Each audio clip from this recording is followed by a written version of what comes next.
This is the Spokane Soccer Show, proudly presented by Flat Stick Pub, and I am your host, Benji Wade. Joining me to serve up only the best vibes about all things soccer in the fine city of Spokane, it's my co-host, Mike Policio. But far more importantly, we have a very special guest on the show. It's Zephyr FC head coach Nicole Lukic. Welcome to the show, Nicole, and welcome to Spokane. Thank you. Thank you so much. I'm excited to be here.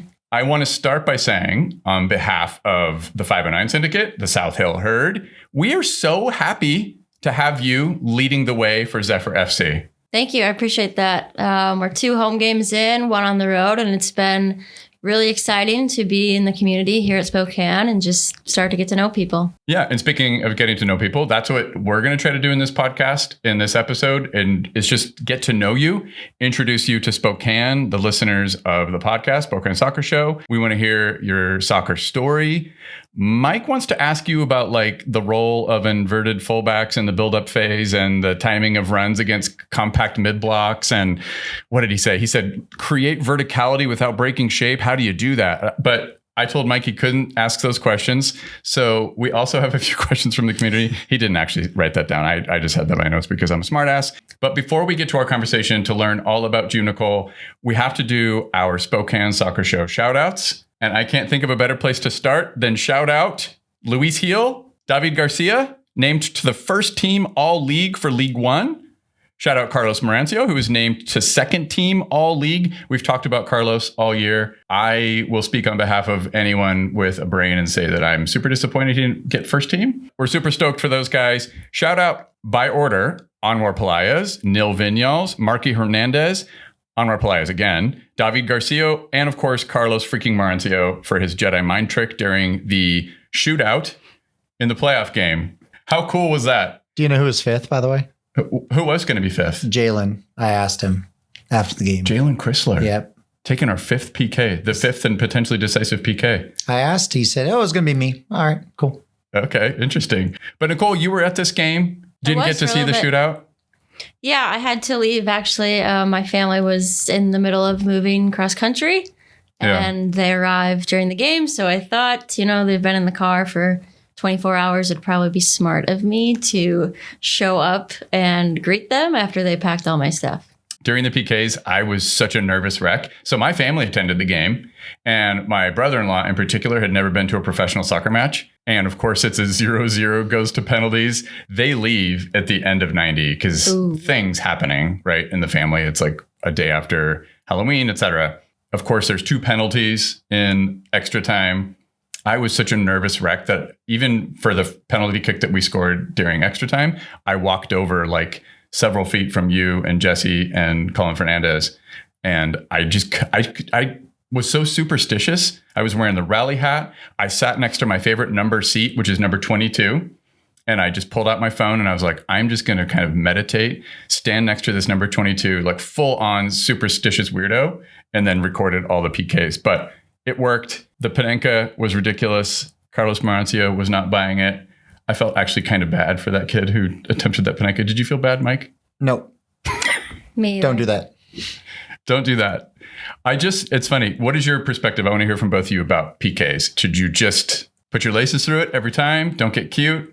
I think you have to have a routine and be committed to it to a point, but you also have to read the goalkeeper a little bit. Yeah. You don't want to always go with your routine if the goalkeeper's cheating, or depending on how many PKs you've done in the season, what kind of information they might have on you. Mm-hmm. But I think more than anything, it's about the mental routine, about stepping up to take it and being confident to put it away. If it's you, Nicole, are you going to put your laces through it? Are you going to read the keeper? What are you going to do? I'm going to read the keeper. I'm probably going to go right most of the time. Okay. My right, keeper's left. All you goalkeepers out there, you heard her. Depends. I don't know how many PKs I'm taking these days. But. In training. Yep. What about you, Mike? What's your perspective on this? Similar to Nicole's, we have a mental skills training program that we do. So periodized through the season, we go through the exact same script that you're going to go through if and when you go to penalties. Yeah. So it's not like you're making practice like the game or the game like practice. They're just identical. And then if you mess it up from there, it's all the coach's fault anyway. So be it. Yep, yeah, of course. It's always the coach's fault. I have a killer toe bomb, upper 90 PK. That is very hard to read. A literal toe bomb? A literal toe bomb that you like walk center mass, you walk tip of the toe. Straight onto it, and I can control it upper 90 9 out of 10 times. I love this because I just saw there's all these different Instagram accounts that are showing like retro, old, vintage games, etc. One of them I just watched was Chris Waddle, famous British soccer player. He missed his penalty because he took it kind of tame. It wasn't even a Panenka, but the goalkeeper that made this save then steps up and takes a PK. He lashed that ball so hard. Mm-hmm. And it was like one of those things where if it hadn't gone straight upper 90, it was headed to the moon, right? One of those. It was like hit at such a sharp angle. But hey, I think that's where I would come down on things. I would go the old Ricky Lambert. You remember him? Mm-hmm. Just absolutely rocketed the ball every time he took PKs. Okay, shout out Spokane Velocity, now a perfect 10 for 10 from the penalty spot in USL League One playoffs. I'm just so proud of myself for kind of digging that stat out of nowhere after the game. I was just thinking to myself, wait a minute, we had the Madison game. Anwar made his in extra time. Anwar, by the way, he sent the goalkeeper the wrong way. Really good goalkeeper. Austin Pack. Shout out Mason Tunbridge for trying the Panenka. Appreciate that very much. Shout out 509 Syndicate, South Hill Herd. The blue smoke at the beginning of the game was super sick. I was there and I just pulled out my phone a little bit too late. Otherwise, I would put some video behind it. I'll have to talk to my 509 Syndicate friends to see if they have some evidence of that. But that was the first time we've had, the pyrotechnics in the stadium. They got special dispensation. I don't know if it was just for the playoffs, but it was super, super cool. Shout out Reese Tappan, Hope Heisey, USL Super League Team of the Month for October.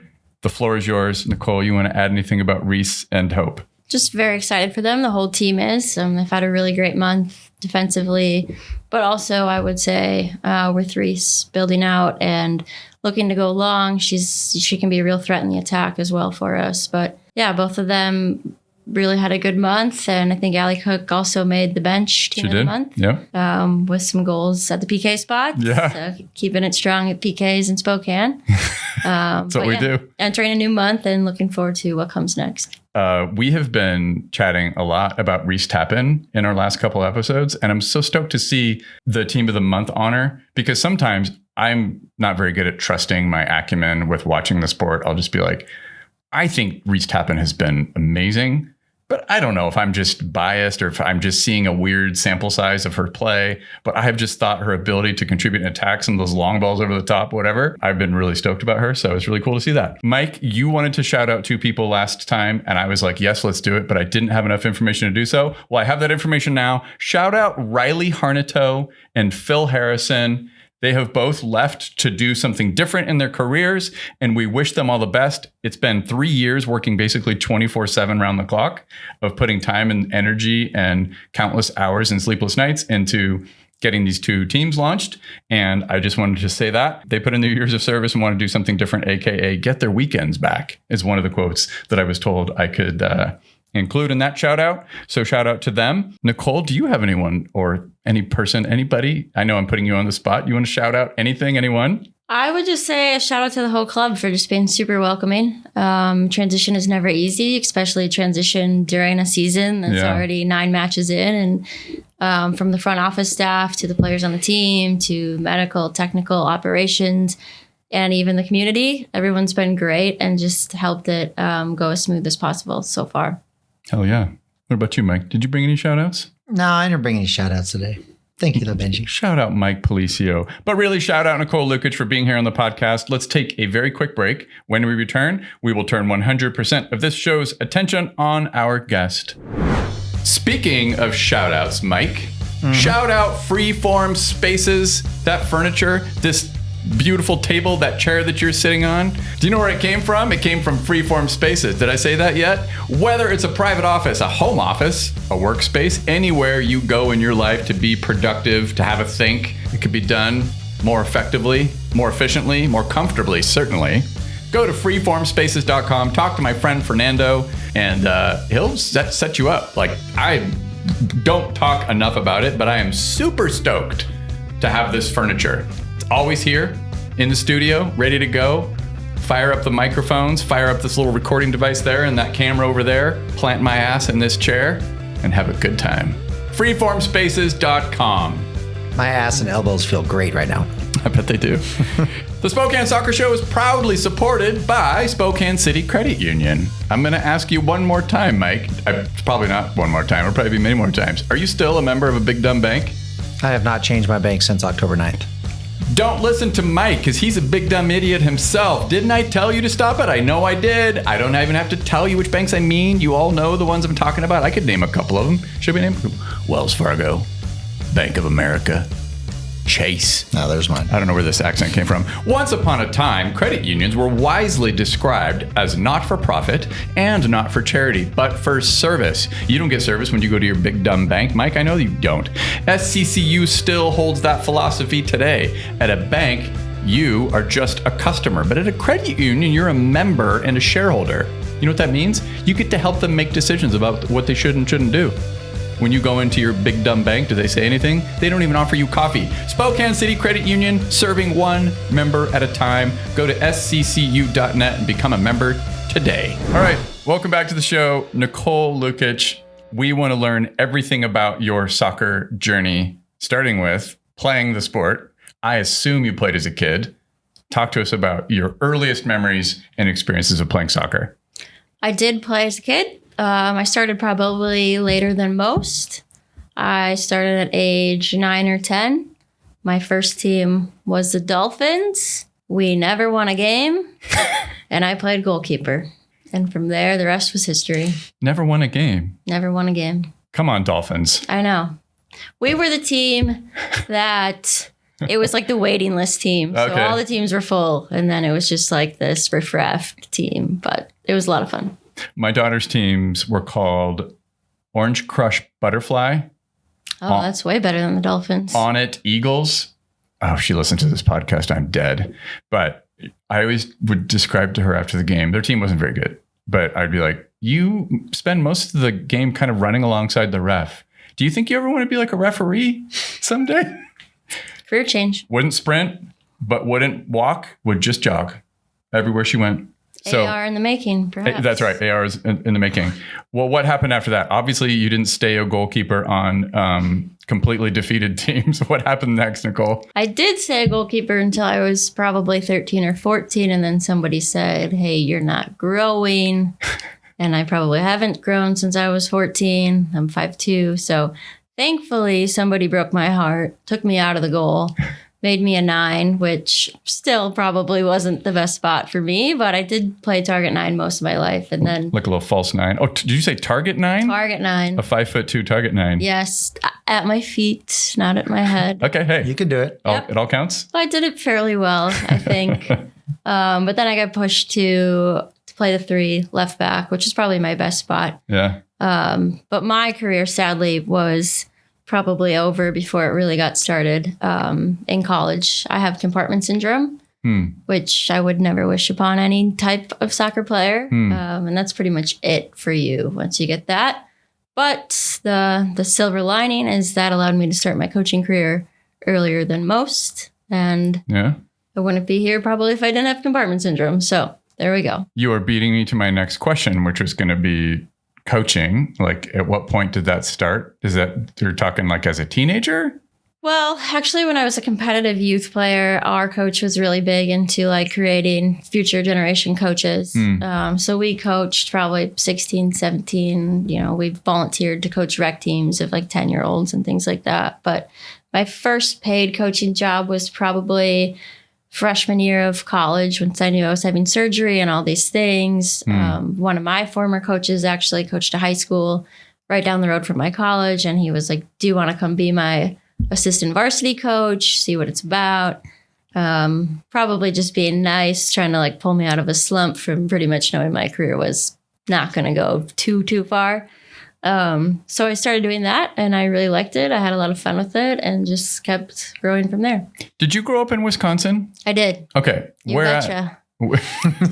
There it is. Where at in Wisconsin?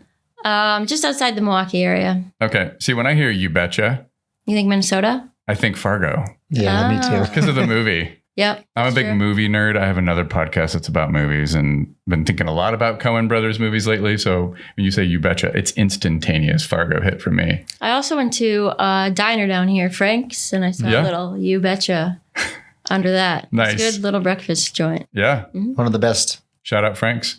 Okay, so I have this little bit of background that I dug up about Rush soccer. Yep. First in Wisconsin, then in New York, and then finally Minnesota. Okay. Talk to me about the Rush journey that spans 3 states in the United States. Yeah, so Rush Soccer is one of the largest youth soccer clubs. For me, it was a really great way to make an impact on the local community I was in, but also be part of something larger and really expand kind of my skill set. So after college, I moved to a little place called La Crosse, Wisconsin, because my now husband has a farm there and he wanted to pursue that a little bit more. So I said, okay. What kind of farm, if you don't mind me asking? Crops. Okay. Mostly field corn and soybeans. Okay. So I was like, okay, what's the nearest town that has soccer close-ish to the farm? So we landed on La Crosse, which was about an hour and 15 minutes south of the farm. La Crosse, Wisconsin is not the biggest place. Has some similar feels to Spokane, though. Do you know we have a La Crosse as well? No. Did you know this? Out in the Palouse, there's a small town called La Crosse in Washington. All right. It's beautiful. There you go. All the rolling hills. If you ever see back in the day, you're probably too young to remember this, but the not the screensaver, but like the home screen for Windows. Oh, yeah, I remember that. There you go. Mm-hmm. That was like right near La Crosse in Washington State. Anyway, I interrupted you. No way. Yeah, so La Crosse, Wisconsin, moved there. They had a Division III school. And I was like, okay, let's talk to the coach. Got an assistant coaching job. Well, at the time, I had a full-time job, graduated college in Milwaukee. And I was like, I hate this. I'm like showing up, doing business things every day, like dressing up. This is not my scene. So quit that, moved to La Crosse, took like a $4,000 stipend to do a coaching job, which turned out to be great. I learned a lot about Division III soccer. I knew nothing about Division III soccer, and it can be a really great option for players, which probably made me a better youth soccer coach, like being realistic that not everyone needs to be D1 or bust. So while I was coaching Division III soccer, I also started a club in La Crosse because they didn't have competitive soccer prior to that through Rush. Okay. Which was great. We were able to play like locally in Wisconsin, but then our better players were able to earn opportunities with other Rush clubs in the region, in the nation, go on international trips and things like that. And then I eventually became in charge of Rush Soccer's national teams, if you will, where they formed all-star teams and sent them to all these places. And this was still in Wisconsin? I was doing that remotely for New York as their headquarters. Okay. So that's where that comes in. Oh, but it was remote. But I was still living there, and then I would just go on the trips with the all-star teams. But at some point, this journey with Rush took you to Minnesota. Is that true? Yes. So eventually, 7 years later, I was like, okay, I've really maxed. 7 years? I know. Probably 4 years longer than I thought. But John really loved it there. Yeah. At the same time, were you pursuing, I am getting educated on the entire world of licensure. Yep. For North American soccer in particular, but even a little bit of the UEFA system. Were you pursuing those things at the same time? Yeah. So I think I actually finished my A in La Crosse. During those 7 years? Yep. Okay. Sick. Right. And then I left right after the COVID era. So about 2021, I kind of knew, like, I think I've done everything in La Crosse that I can. I'm ready for just the next challenge to get back to a bigger market. And at the same time, like keeping John and the farm in mind. So what we did was we moved an hour and 15 minutes north of the farm, which put me closer to the Twin Cities metro area in Minnesota. Yeah. Where we then started a new Rush club because I had the connections. Blaine Soccer Club, shout out Blaine Soccer Club, became Twin Cities Rush Soccer Club, which is now renamed to Minnesota Rush Soccer Club, I believe. Okay. So I was there for a small time just helping them get started because I was so familiar with just the branding and the different programs that Rush offered. And then while doing that, also joined Minnesota Aurora with the W League. Can't wait to talk about that. Before we move on to that, though, sounds like you were kind of stoked on the farm thing. Am I detecting that correctly? I like going to the farm. The farm is beautiful. It's still there, obviously. It's still there. Okay. It is. a town of 600. There is no soccer there. 600? Yeah. What's the town called? It's called Alma, Wisconsin. Okay. Or some people might say Alma. Shout out Alma. Yeah. You betcha. You betcha. Right on the Mississippi River. Let's go. Okay. The farm is still there. Wait, so family who came here with you? Husband and my 2 dogs. Oh, but so when you were doing I'm jumping ahead, the U.S. Youth National Team setup, you were still in the Twin Cities? I technically had a house in that area, yes. Okay. I pretty much lived in a hotel. I was going to say, you were going by the role that you had, I knew you must have been traveling a lot. I guess we're ready to talk about Minnesota Aurora FC. Mm-hmm. Okay. Sporting director and head coach. First ever for the club in the USL W League. Pre-professional league, similar to USL League 2. Some of our listeners know what that is from Velocity FC, have played against a team on the west side called Ballard. Ballard's like one of the best. They were former national champions, I believe, in USL League 2 system. You want to talk a little bit about the W League and how that ended up, or just the genesis story for Minnesota Aurora FC, which I have to just start by saying, I'm a soccer brand nerd, admittedly. It's insane. Like in the soccer nerd, especially like lower league soccer nerd circles, Minnesota Aurora FC is like, it's the GOAT.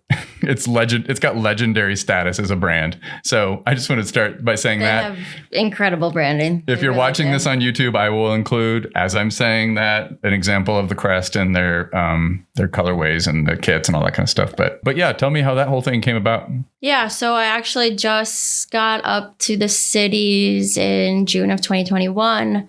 I started hearing about this W League team that was coming, and I thought, oh, that's interesting. Mm-hmm. Because I knew when I took the job with Rush, it was really an operations job, that I was still keeping things open to find the right coaching job. Because I was just at youth soccer, and I just kind of was ready for something different than Division 3. Mm-hmm. Wanted to get back around athletes that matched my intensity or passion with the game. So I started hearing about this women's team, and they were just doing things differently. At the time, they didn't have a name, a brand, a place to play. Oh, you were there before they had stood up any of that stuff? Nothing. Oh, cool. So it was just called, I think, they're going to grill me if I don't know this, but maybe just Minnesota Soccer. And it was just like a fill-in logo type thing. And I was just watching, and they posted the job, and I thought, all right, well, let's go for it. And I went for it, did a bunch of interviews, ended up getting it, and got really lucky with who my staff was, Jenny Clark and Jen Larrick. Jen Larrick's actually the head coach of the team now. Absolutely loved working with them and building the club with them. But yeah, we got hired December of 2021. The team was kicking off in May 22, so we had about 60 days, 70 days to build a roster from zero, with no brand, no name, no field, no coaching name, if you will, but to really sell a concept that we were going to sell out games, play a really aggressive attacking way to play, and focus on building an elite environment that mimicked a professional environment, find the right players to try to help push to pro. Yeah. And I have to take a quick aggressive attacking. Okay, like that. Yeah. 60 days, 70 days later, we kicked off. It was a sellout game. And this is in 2021? This is now May 2022. Okay, got it. Okay. Was the inaugural year. And how many seasons did you manage, and were you both sporting director and head coach for, was it 2 seasons or 3? 2022 and 2023, and then I built the roster for 2024, and I also built a Aurora 2, which was a second team that focused on more local players for 2024 before I left. Before we get to your departure, you led the team to 2 undefeated regular seasons and consecutive playoff appearances. Talk about the success that you had there. It was amazing. It was a lot of fun. What happened in the playoffs? I didn't get that far in my research. Yeah. Okay. Talk about those regular seasons. The first year, though, I will say, the first year was really magical just because nobody really knew what it was, and we were selling out almost every game. Wow. Where we actually played at the Minnesota Vikings training facility. Okay. And they kept raising the capacity for us. So I think we started, and it was like at 5,500. By the end of the season, sellout was 7,000. Then we hosted all 3 playoff games, including the final. And then we ended up losing the final in double overtime in the last 30 seconds. So complete movie gone wrong. Yeah. But at the same time, Friday Night Lights style. Oh. Yeah. Couldn't have asked for a better season with, I think we're Aurora, where we really made a mark with building our rosters as being really intentional, looking for players who needed a place to really train and work towards being a professional player. But didn't really have a name for themselves, didn't have a school. We never had a single SEC, ACC, Big Ten, U.S. soccer, youth national team player. We just were really intentional with the characteristics of the players that we were recruiting and were able to build a special roster through that. And really, we met with each player one-on-one to make sure they wanted what we were offering. And a lot of players took themselves out being I have an internship. I don't want to train 8 to 10 every morning, because you got to remember these players aren't paid, which is fine. Yeah. But through that process, we were able to find the right players. So to make sure I'm understanding, and listeners, what you're describing is that this is pre-professional league, and we're trying to build you toward a career to play soccer professionally. If that's not for you, because I can think of examples. I ended up cutting it out of the podcast that we did a couple weeks ago, where we talked about just what happens when you go from the college game to professional soccer, and how huge the leap is. It's so different. It is. It's enormous, and I can't say it enough. I shout it from the rooftops that these are grown-ass adults that are trying to put food on the table. And they will hurt you to win. It's competitive, and it's just very different. And whereas the college game, you might be on a scholarship and you're just well, I'm majoring in biology. I'm not going to go out there and kill myself for this. It's just a little different. Even the rules are different, and just the way the game is managed. I mean, just the re-entry rules alone really do not prepare a player for professional. And then the women's game, that's what's preparing players for professional, is college. That is still probably the number one platform that leads to a professional player. And there's just so many differences. So for us, our big focus was, how do we try to mimic the professional space so that when players do get a professional opportunity, that they feel more ready for it. It's not shocking. Exactly. Yeah, totally. Mike, jump in with anything. You've got some terrible question you want to ask? Come on. I got a few. So one, for instance, how'd you guys get so many people in the stands? 5,500, 7,000? How'd you guys do that? The front office staff at Aurora is amazing. Andrea Yock, she was the club president. She's now on the board. She had a vision along with the rest of the board. They're really intentional about their marketing. They were very, very good at knowing and alerting the media alone in Twin Cities area is fantastic. They would always show up. I would have. That's a super pro soccer state, right? Yeah, and I would have 5 to 12 media people at the end of every single one of my games. It was truly just made you feel like you were coaching in the Champions League.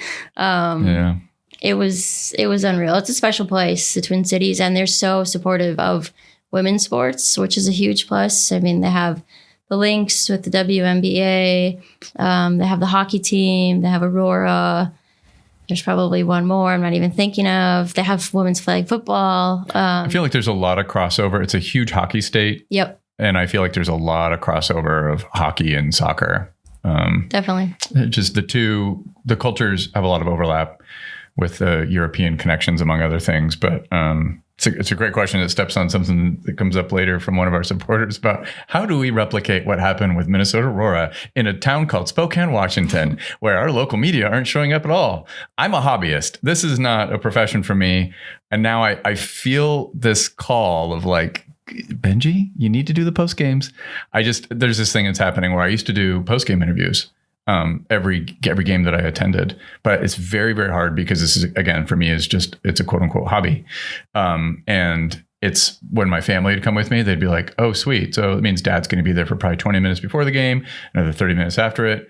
But when I hear what you just said, it's planting it matters. a seed. We did have a group in Minnesota, Matt Probotsky and his brother, they had a show called Equal Time. I know them. They're awesome. They did an episode with Jenny Vetter, former Zephyr player. Yes, they did. They're awesome. So they were a huge part too of just local community soccer, just like this. Legends. It matters. It really matters to the players too. So thank you guys for what you do. Of course. And they're so good at what they do. I think we follow each other as a result of, I took a lot of the information I got from their podcast with Jenny to do a profile about her when she was signed for Zephyr FC. Okay, before we move on from Minnesota Aurora FC, I have to shout out one more thing that happened. You were named Coach of the Year in 2022. 2024 Sports Business Journal 40 under 40. Let's go. May have just given away my age. The under 40 part. Yeah, see, that for me feels like I'm just talking about kids over here. Did your departure from Aurora have something to do with their intentions of going into the NWSL and or the Super League, neither of which happened? What happened? Why'd you leave there? I mean, Aurora definitely has aspirations to be a professional team, and I think they certainly will one day when the time is right. I mean, they operate on a very professional level. Already, yeah. They're built for it. They just need to find the right owners and money to help them get there. But I left Minnesota Aurora because I had an opportunity with US Soccer. And ultimately, like, being a professional coach and being in professional soccer is where I wanted to be. Yeah. Whether that's with Aurora or not. I knew I had to continue to grow my skill set. Mm-hmm. It was hard to leave Aurora because class act and so many great things going on there and just a really special project to build. But yeah, I was ready for just something different, and US Soccer came knocking. Tell me all about it. The role, the name Emma Hayes is going to come up at some point. Like, what happened? How did this come to be? What was the role called? So my role, I was the director of talent ID for women's youth national teams, U14 to U23. I think maybe already, or maybe in 5 years, I might look back and say, I think that role is maybe the most challenging role in soccer in America. I really learned a lot in that role. It's an exhausting role, but also a really fulfilling and rewarding role. But essentially, as the director of talent ID, I oversaw a full-time staff who was remote across the country in different regions. Right now, they have 6 regions, so one person in each region, and then about 20 part-time scouts, 20 to 25 part-time scouts underneath the full-time staff in each of those regions, essentially putting together a scouting plan for each age group to build rosters for every camp for US Soccer in collaboration with the head national team coach of each team. We have a large country, not only in amount of people who play soccer, but geography. So you can imagine how challenging that is. And then we also have a very challenging landscape with different leagues. You know, once you get over 18, now you're tracking players. You could be tracking players in youth, in Super League, in NWSL, in college, players who've gone overseas.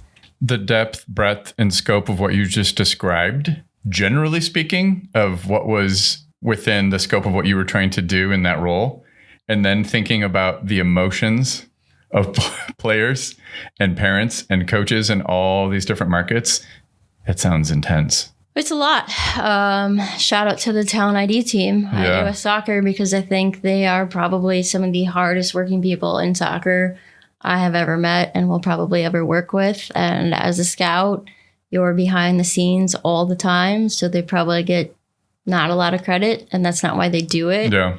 But it's a lot, and they're doing a lot for our country and for the game. Yeah. You must have a question about this. No, honestly, I know exactly what she's talking about with the tentacles going so far and then spreading across oceans and everything. That must have been a very difficult role. It is. In the last, I would say, 6 months, we did have a European full-time manager join the team. Most of that caseload is, I would say, 90% dedicated to the men's side, just because they have a lot of players, probably close to 300 players that they're tracking over in Europe, opposed to maybe like 30 that the women have, which is fine, still helpful, right? Our giant caseload, I would say our most difficult caseload on the women's side is college, because it's so condensed. Players are changing so quickly. Players are entering college sooner. So when you thought maybe you were going to go see a player at a youth game, now all of a sudden they're going to college in January, and now maybe they're not playing minutes yet because they're so young. So how do you see that player play? And then there's this transfer portal thing. So it's a lot of tracking and monitoring and high level communication and organization, and really relying on coaches to also be, I would say, informal tipsters. Yeah. And keeping their regional person up to date with information when they feel like they have a special player that should be looked at for a pool. It sounds like we Spokane Zephyr might be the beneficiaries of some of this scouting that you've done in the past. I certainly hope so. That was the first note I took when I learned about you being hired as our head coach. I was like, that is a super, super smart hire. Just from the Minnesota Aurora angle, and then anywhere near talent identification. It's going to come up later in the conversation, but before we move on from your role with the U.S. Youth National Team setup, you have to tell us one Emma Hayes story, just one. I would just say in general, Emma, Denise Reddy, Lisa Cole, they were super welcoming into the senior national team space, which they didn't have to be because my team primarily works U14 to U23 and youth. So for them to open their doors to us, to be able to learn from them, was just incredibly special. We, the whole Talent ID team, along with all of the youth national team coaches, we attended last January a camp called the Futures Camp, which was just, high level players from maybe 17 to 23, who they think might be the next future stars. We knew a few people at that, didn't we? I don't. Okay, I thought we did. I thought there was a couple players that I was familiar with. Maybe not. It's quite possible. Certainly a lot in the NWSL now. I'm trying to think. Maybe not. Sam Mesa might have been there. Spent a quick second at Dallas Trinity before she went to Seattle Reign. Did you know she went to my birthday party at Flatstick Pub? Wow. She had no idea it was my birthday party, but Dallas was in town. We were celebrating the anniversary of the Spokane Soccer Show, and my birthday was basically the same day. This is in the end of 2024, October, and some Dallas Trinity players stopped by, and she was there. I was at the time and then subsequently totally starstruck. She's such a stud player. So I think it was Gianna, but I don't think Gianna actually got invited to the Future Stars. I think we thought she might, but she didn't. Gianna Riley, do you know that player? I don't think she was at that one, but she was at a upcoming U23 camp after that one. Yep. She was a Gonzaga standout, one of the players I talked about a lot in the very first days of the Spokane Soccer Show. So we have so many questions from our supporters. Mike, you have a bunch of questions that you prepared for this, and I've talked too much, like always. It's your turn to ask Nicole Lukic whatever you want to know. It's par for the course that you're talking lots, so no problem. Settle down. My first question, I don't have too many. I just have prepared for a lot. In a perfect world, when things are going well, what are some characteristics, Nicole, that you'd hope that your teams share on and off the field? I have to just stop. He read that as though he was reading like it's like a wish list for a kid for Christmas, not that he wrote the question. I did write Dear Nicole. I loved it. Characteristics. Let's see. Love scoring goals. I mean, that's what we work so hard to do every single day at practice, to score goals. And that's literally what gives people joy in playing soccer. Not only players, but coaches and fans. So there's always that question. Would you rather win a game 7-4 or 1-0? And I will say 7-4. 10 times out of 10. Yeah. So hopefully that is in our future, and off the field, like to create a culture where players can just be themselves. We are an inclusive group. We understand that we're all different as individuals, but that makes us stronger. Maybe that sounds a little kumbaya-ish, but I think it's really important to make sure that players can be themselves. These are young women who, at the end of the day, they just want to show up, have a good time, enjoy their work. Like the rest of us, their work just happens to be sport. I'm going to piggyback on that question. You said the words, and I wrote them down, and I highlighted them, and I made the font like 72. Aggressive and attacking. And how do you, whatever you'd be comfortable sharing, realizing that you are a current active manager in the Super League, and there might be some oppo out there listening to this podcast, but like, how do you get there? Like the principles you believe in to get there? Yeah, I think it first and foremost really starts with the mindset. This is a really different situation where I'm coming into a team that's 9 games in. They have a feel for how they've been playing. I had no influence on the roster, not saying that's good or bad, but we have I would say right now, just point blank, I think anybody would agree with me if they came to a game. We have a really good defensive mindset, which is opposite of me, which is great. Yeah. Because hopefully in the end, we can balance each other out a little bit. But for me, it starts with mindset. Like attacking can also be defending, right? The way that you attack space and manipulate the opponent to trap them where you can regain the ball, that can also be attacking and maybe lead into our defensive mindset. But it's numbers in the box first and foremost. We're growing, and that's something we're working on, is getting more numbers in the box. And our rest defense just supports. So how can we position ourselves when we are attacking to be ready to regain, knowing inevitably we will turn the ball over at some point? And then from there, when we regain, can we go centrally quickly to get to goal? And again, continuing to try to keep it high and defend high. But that's different than what the team has been doing, and that's fine. I'm learning a lot about our team, and I think the thing that makes me most excited is that the team is very coachable. And that's not saying I'm going to blink and we're going to be an aggressive attacking team. Yeah. But they're really open-minded, and they want to learn, which is super exciting.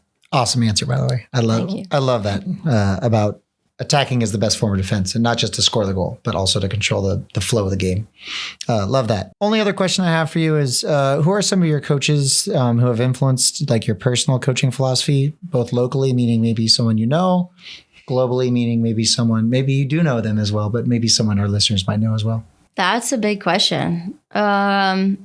I mean, I've been super lucky as a player and as a coach to just have a lot of great coaches. I don't think I ever had a bad coach, maybe the Dolphins coach, but I would say he also did a really good job in the fact that he did nothing really. He just let little kids like soccer. So that is the number one job. That was great. As a youth soccer coach, it's to have joy. Yeah. So that was great. And from there, I think every single one of my coaches I've had, whether it was youth or college, has influenced me in some way, shape, or form. And maybe it's even just like on the negative side a little bit, like how they made me feel when I received information, and now how I try to be more empathetic or just mindful of how a player might want to receive information. I met a lot of coaches through Rush Soccer. That was really a crucial point because I was in that like little community, but then getting out nationally to see how different coaches across the country coach. There's lots of different styles of play throughout our country, which is super interesting. And then with Jenny and Jen at Minnesota Aurora, Jenny Clark, she spent 5 years in the Bundesliga playing professionally, which brought, I think, I was so aggressive attacking mindset. She was very defensive mindset. So I learned a lot just from my assistant coaches, and Jen is a very visual teacher. So I learned a lot from her. And I mean, at US Soccer, I feel like the last 2 years I have been on just a coaching and education, like on steroids, because not only have I gotten to be around the best coaches some of the best coaches in this country through the national teams, but now I'm watching all the college coaches coach. I'm watching all the youth coaches coach on the sidelines. Like I've literally, more than anything, been observing coaching styles and behaviors for the last 2 years, and just kind of being a study of that along with player movement and player actions. Can I ask a funny question? Yes. Mike and our friend Jesse, we talk a lot about this tactic of in the center circle, kickoffs, etc., punting the ball deep over the touchline in the opposing team's final third, whatever, defensive third. Kick it out of bounds so that you can just, we'll just take our chances in the press. Mm-hmm. Do you have a thought on that? And again, I will take this out of the podcast if you don't want to talk about it, but do you have a thought on that particular trend? Well, I think it just matters what your team's skill set is. Like that is a skill set that could potentially fit us if that's how we decide to defend higher up the field. You hear that, Mike? It could work. It works for some. With the whole re-entry thing in college soccer, a former manager of the local Gonzaga women's soccer team, he did that. He admitted it. He's like, it's kind of tactically lame, and he was like, I have re-entry. I've got these 5 wingers that I can just send up the pitch to try to get the ball back. I think we have to get to our questions from our supporters. Perfect. They were so cool. Shout out everybody who submitted a question. Let's start with Ben. He wants to know, this is a hard-hitting question, favorite thing you've done in Spokane so far? That is a very... Have you been here long enough to feel comfortable saying so? Been physically here super long. I did like just walking through Riverfront Park. Let's go. Beautiful park. Yeah. Going to the men's game. Shout out Velocity. Super fun. But yeah, I think I have a lot to explore yet. In springtime, the falls. Just watch out. That's where to go. It's crazy. I love all the leaves right now, like the changing of the leaves. It's very pretty scenery. Yeah, it's beautiful. Scott had a few great questions. I had to pick one. Sorry, Scott. What is one unanswered question that you would like to have answered before season's end about this team? Wow, that is a rabbit hole, Scott. Scott. I would say there's something that myself and the team have talked about recently is just in these next 5 games, looking to set goals and where we want to be in the mid-break and working towards having more of a identity on the field towards our super strength, whatever we determine that is. Yeah. But I really think it's important that we take a little time and build that together since we didn't really get a true preseason. So I don't know if that's an answer. Yeah. But that's what you get, Scott. I really feel like I hit the player jackpot in terms of coachability and human beings on this team, which is a reason I was interested in this job in the first place. With my former role, I think you can imagine I probably heard everything under the sun about inner workings of teams. Yeah. And all I ever heard about the players, the people that make up the roster of Spokane, was that they're really good humans. So that makes me excited to show up to work every day. And now we figure out what is the super strength of the Zephyrs, and we just continue to make it stronger. You may or may not have just started to answer the next question from both Eli and Scott. What made you decide to come to Spokane? Anything else you want to add other than this great roster of great human beings and great players? Yeah, I would say definitely ownership and front office staff made it really intriguing, and just their future vision for the club, along with I'm not a big city gal, so Spokane really fits my vibe just from a community and life outside a soccer standpoint. Mm-hmm. I'm excited to be home a little bit more than my last job, which was about 165 days on the road. That is no bueno. Zach wants to know, I'm curious what it's like coming into a team that's already in season. How does that change your philosophy? I think we've kind of spoken about that. So, Zach, I hope you got the answer that you wanted, unless there's anything else you want to add to that one, Nicole. Zach, I would just say we're being patient. It's the second time that word's come up in the last 10 minutes. Yeah. Sometimes I think, what the team and I talked about with the recent result was just that sometimes it might take 2 steps backwards to go 5 steps forwards. And hopefully last week was a good learning moment for us. So yeah, be patient more than usual, I would say. And we are all looking forward to hopefully a good January preseason where we can do more than just chase results right now and come into February and the spring half of the season strong. Yeah. Friend of the podcast, 509 Syndicate board member Liz has a great question, but I want to set it up first. I had my question that I'll get out of the way too, which is related. I wanted to take a moment to describe some of my assumptions and my excitement when I heard about you being hired. The USL Super League is very young as a league, and it's very young in terms of the player composition. talent identification, development of that talent seems to be a lot of your experience as both a sporting director and head coach for Minnesota Aurora. And of course, what you did with the youth national team setup, your experience with Rush and club soccer through Aurora and the W League. And I would say probably the coup de grace was the U.S. youth national team experience. How do you think that background will influence your success as a manager when it comes to like the talent ID question? Because I'm trying not to get ahead of myself. I'm a big like video game nerd, football manager, FIFA, whatever. And I love to play the whole youth academy thing where you identify all the great players out there, the studs, and you sign them when they're 14 and then they turn into Messi. So I was like, that's what Nicole's going to do. She knows every young stud in the country. I would say that is definitely a hope of mine. It takes a lot to be able to have a under 18 player on your team. So working with front office to put pieces in that are able to support that. It would be great to have some more youth in the team from a training perspective. And just, I think young players bring just a different vibe to training, which is great. So yes, that's a goal, is to definitely, I think our youngest player right now might be 22 or 23. So yeah, that's not very young at all. Maybe Haley. Yeah. And then, maybe I actually think it's Kelsey. Kelsey Euler. Yeah. Top of my head. Shout out. And then I think 27 or 8 might be the oldest. So it's a pretty tight spread, especially when you look at Velocity, who's, I would say, maybe 18 to 30 something. Yeah. So much different. But yeah, in terms of talent ID, younger players for sure. But then also I would say with talent ID, you become very player action focused. So knowing how to get the best out of your players, I would say, is a strength of mine. So again, just takes patience. I have to learn the 23 players that I have to figure out how we can be the best together. But yeah.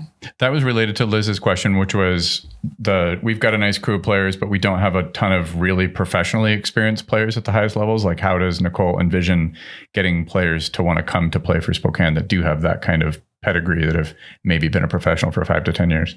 That's a great question. I actually had a meeting with the team last week and just trying to learn more about why did they pick Spokane? Is it what they thought it would be? Is it what they were promised in their contracts? What are the strengths of the club? Where are the areas that the club can grow? Just from a player perspective, I think it's really important to learn those things so that you can continue to help, whether it's owners, front office, just technical environment, performance environment decisions, so that you can start attracting, enticing maybe players that were just out of reach are now slightly in reach. And if you get one, then that one has a friend. And, before you know it, you were just starting to attract a higher level of player, which I think in general, as we look at the Super League across the board, the level of player from last year to this year has definitely increased, which is a really good thing. We see more players coming on loan from NWSL, or just more players in general that have that professional experience that you're talking about. Jamie wants to know, as a youth talent scout, how do we combat over specialization and pay to play too early in development? Jamie, if you solve that one, I think anybody's going to hire you to solve all the soccer problems in the world. That's a tough one. I don't know how to solve it, but like my dream for girls and women in soccer is that, I don't know, in the next 5 to 10 years, that maybe there could be a free academy just like the boys have, because girls deserve that too. And I think it brings different types of players into the game that maybe can't afford the game or get the right looks in the game right now. So fingers crossed that maybe the women's game will see that in the next 5 to 10 years. It will certainly shake up the landscape if that happens, but the landscape seems to get shaken up every 5 to 10 years anyway. The professionalization of every hobby that kids have in America. It's a topic I could go on and on about, but I won't. Just a couple more. We're so close. Thoughts on the recent coach using ChatGPT for tactical suggestions? Good tool to have in the bag or ruining the game? I mean, I would say... ChatGPT, what would Pep Guardiola or Emma Hayes do? I can appreciate that Laura was being honest. I think anyone who hasn't typed something in the chat GPT in a soccer coach role is probably lying. Whether it's for tactical information or just like notes on opponents. I'm sure everybody's typed in something. I mean, when I was looking at this job, I said, ChatGPT, tell me everything about Spokane. Yeah. And it gave me some things, which I think held true, but Laura's ODP team beat my team like 8-0. Like so it must have worked. 8 years ago. ChatGPT, yeah. She must have used AI. Yeah. Now I'm starting to put it. She had the earliest open AI models. Yeah, it's 2017. Sure. One final one. You ready? I'm ready. It's very controversial. Oh boy. Saved the most controversial. This one's going to get me canceled. Wenji Bade wants to know, was Gianna Gorley offside? Yes. Uh-oh. I'm outnumbered 2-1. Sorry, dude. I thought Sarah's trailing leg was keeping her on. You don't think so? No way. Do you have access to better film? I was going to say Speedio. Oh, no. Thank you. Oh, man. That feels good. Way offsides from the goal kick. Oh. And then she never gets back on. Oh, dang it. That hurts bad. But we're moving on. I don't know what you'd rather know, but yeah. There you go. Yeah. Why did I end on that, Mike? I'm thrilled. Whatever. Nicole Lukic, you have survived the gauntlet of the Spokane Soccer Show. Thank you so much for coming on and speaking with us. It has been a total honor. We will see everybody on Sunday, right, Spokane, at one stadium. Twice. Zephyr FC led. That's right, twice.